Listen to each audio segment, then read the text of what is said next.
from God. You come out of sin, I come to tell you God will bless you, will keep you. Because the Bible said, whatsoever man sow, so shall he reap.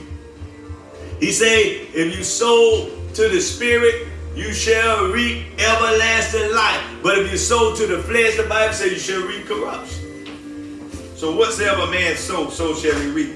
So the benefit, God said, he'll keep you from your enemies. He'll devour the one that try to devour you. He said the ones that try to spoil you, he'll spoil. And all they that upon thee will I give for a prey.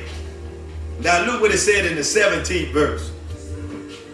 But I will restore health unto thee, and I will heal thee from thy wounds. I come to tell you, the God we serve in the time we living in, where people are sick, more people are dying of the coronavirus, and then you got a lot of people dying of other diseases, other viruses, other sicknesses. So it ain't just a coronavirus, but God said in the midst of all of that, if you keep the faith, if you continue to do his will and keep his commandments, like he said over there in Exodus, he won't put none of these diseases upon you.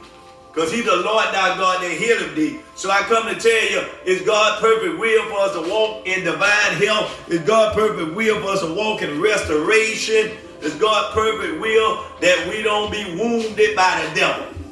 Now look what he said.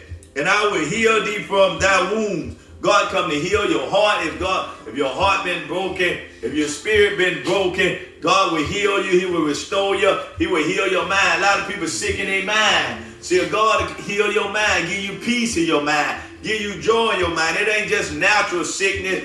It's spiritual thing. Some people just sick in their mind. They depressed. Jesus died on the cross. The Bible said he was oppressed, so we don't have to be depressed. So I come to tell you, you don't have to be bound by depression, oppression. Jesus paid for it on the cross of Calvary.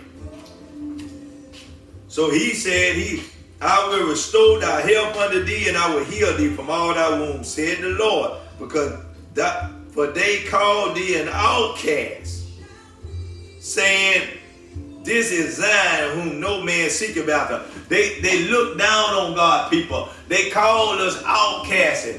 They call us nobodies. But I come to tell you, the very ones who've been fighting, coming up against you, calling you outcast, calling you nobody, saying you won't amount to nothing. If you stick with God, they'll become your admirers. They'll be looking up to you because you kept the faith. They're like Job. They were looking down on Job. Said what Job did to get in all this trouble.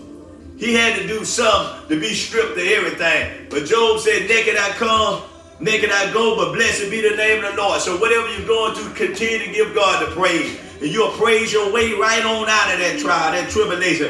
For long, the very one that was looking down on Job, because the Bible said God restored Job a double portion. He restored his health, restored his wealth, restored his peace, and they became his admirers. They began to look up to Job. It wasn't Job, God was just testing Job. And Job kept his integrity. So in the midst of these trials and tribulations, in the midst of this pandemic, in the midst of whatever you're going through, keep your integrity. Keep on praising God. Don't look back. Don't trust in man. Trust in Jesus, the author and the finisher of your faith. I come to tell you, God is a restorer. He a vindicator. That's where he came, to restore man back to him. Restore the benefit, restore our health. He said above all things, he wished we prosper and be in health as our soul prosper. That's the word. So it's his perfect will for us not to have the coronavirus.